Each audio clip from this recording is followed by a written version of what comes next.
اليوم حشارككم طريقة تحضير هذا الكوكيز اللي بياخد العقل، طعمه ولا أطيب. طريقة تحضيره كتير سهلة وقوامه بين الكيك والكوكيز كتير طيب عن جد. حنساويه بنكهة البرتقان، أنا من قبل مساويته بنكهة الليمون وهالمرة حساويه بالبرتقان. أول شي في عندي الكريمة ححضرها وأنا مشارككم طريقتها بالريلز السابق بالتفصيل إذا بتحبوا تشوفوها. هالمرة حنساويها على السريع. ببرش برتقانة كاملة فوق نصف كوب من السكر الحبيبات، رح أفركهم مع بعض وضيف ملعقة صغيرة من النشا وهيك براس الملعقة شوية كركم. رح حركهم مع بعض وحضيف نصف كوب من عصير البرتقان وكمان بيضة، ورح أخفقهم مع بعض كتير منيح بهي المرحلة وقبل ما أرفعهم على الغاز. بعدين رح أرفعهم على الغاز وحضلني عم حرك. أول شي بحرك بالخفاقة بعدين بسبتيولا لحتى يشد عندي القوام كتير منيح، ومثل ما انكم شايفين بصير سميك. هلأ بشيله مباشرة حضيف عليه نصف كوب من الزبدة وحضلني عم حرك فيها لحتى تدوب تماما، وطبعا بضيف الفانيليا.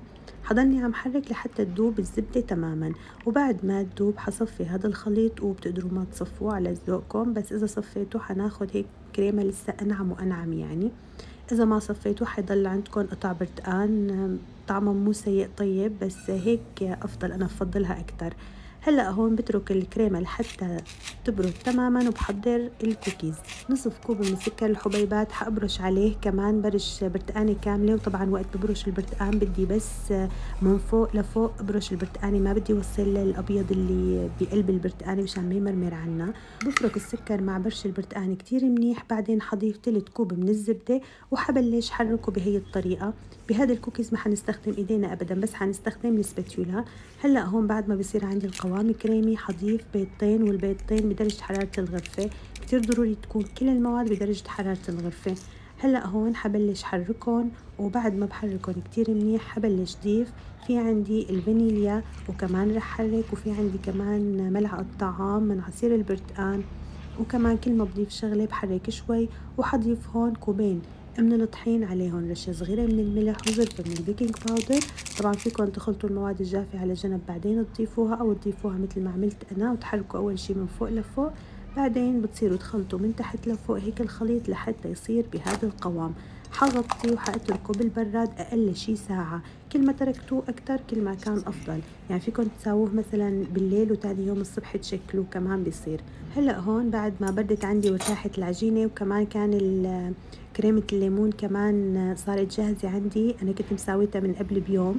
هلأ هون بصير باخد بالملعقة من المعيارية شوية من الخليط، وبعدين بسكر البودرة حصير هيك غطسه كتير منيح بحيث إنه يعني يتغلف بسكر البودرة من كل الجهات، وبحطه بصينية الفرن. وهون كانت عندي مثل ما انكم شايفين الكريمة جاهزة. بساوي تجويف بقطع الكوكيز مشان يقعد فيها كريمة البرتقان، وبعدين حبلش أعبي هون بالكريمة. شوفوا الكريمة قوامها شو حلو ولونها شو حلو وطعمتها عن جد بتجنن.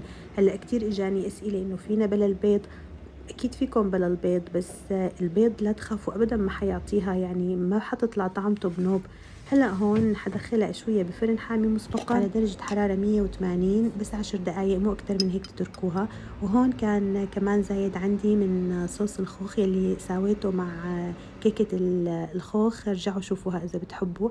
كمان حشيتهم فيها كتير طلع طيب عن جد.